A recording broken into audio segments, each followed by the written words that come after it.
Support for Donnybrook Last Call is provided in part by Design Air Heating and Cooling.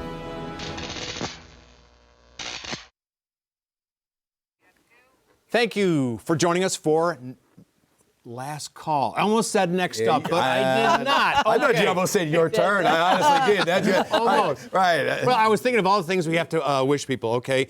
Yesterday was Christmas, so Merry Christmas. And Hanukkah started. Happy Hanukkah. Today, Happy Kwanzaa. That begins today. Today's Boxing Day. Next week will be New Year's. That's all the time we have for this show. Thank you so much. Hey, we're going to do predictions for 2025.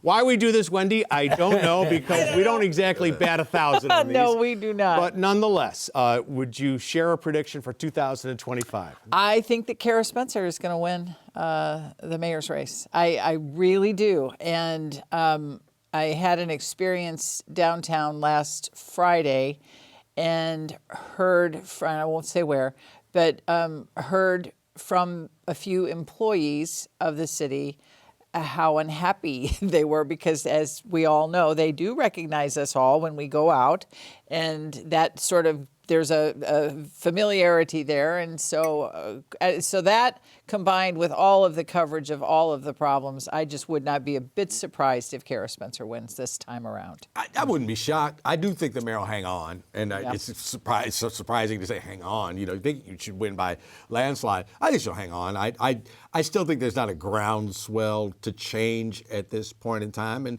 I think she can run a good campaign. We didn't talk about it, but murder rate is down, crime is reportedly down. I know people may not believe that, but the numbers, she's got a campaign to run on. I think it'll be successful.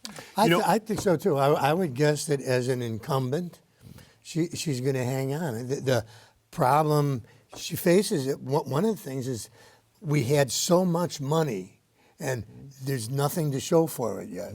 And I think that's a tough nut to crack. Well, right. I think that's why I'm going to go with Wendy on here in a tight race, because incumbents are tough to beat.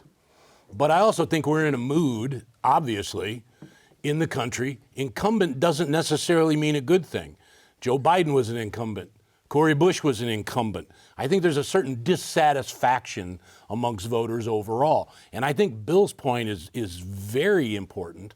This money that I always thought was hanging on to was going to make a big splash right before the election.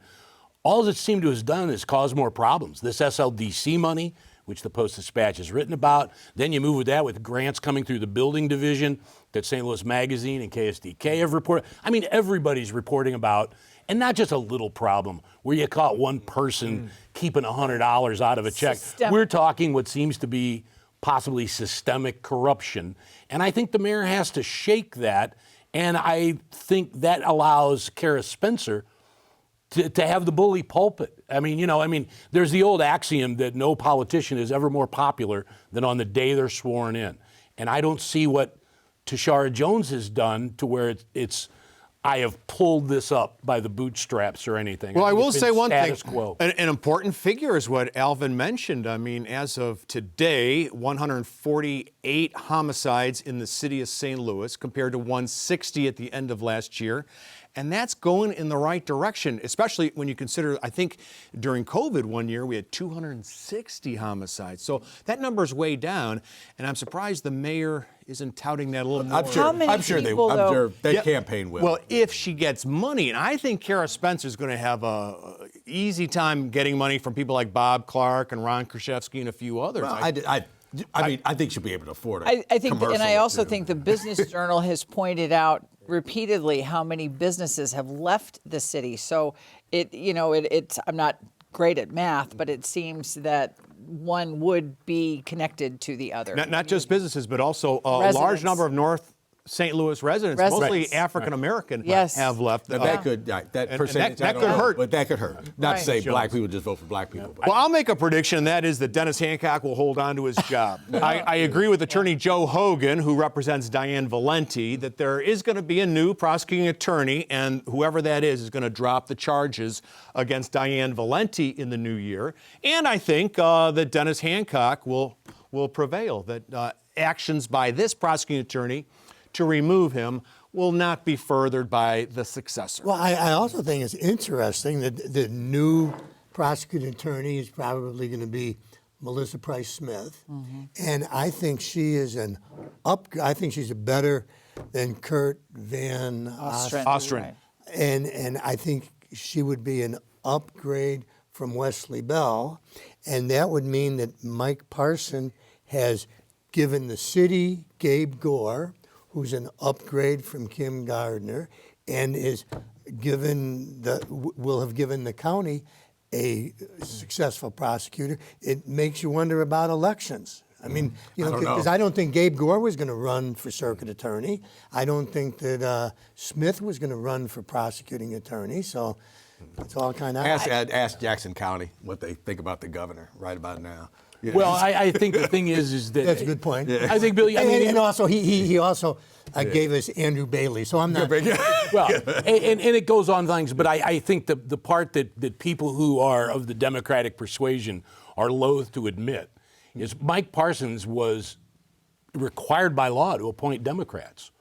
He appointed Gabe Gore and he appointed Melissa Price Smith, and they're two excellent choices.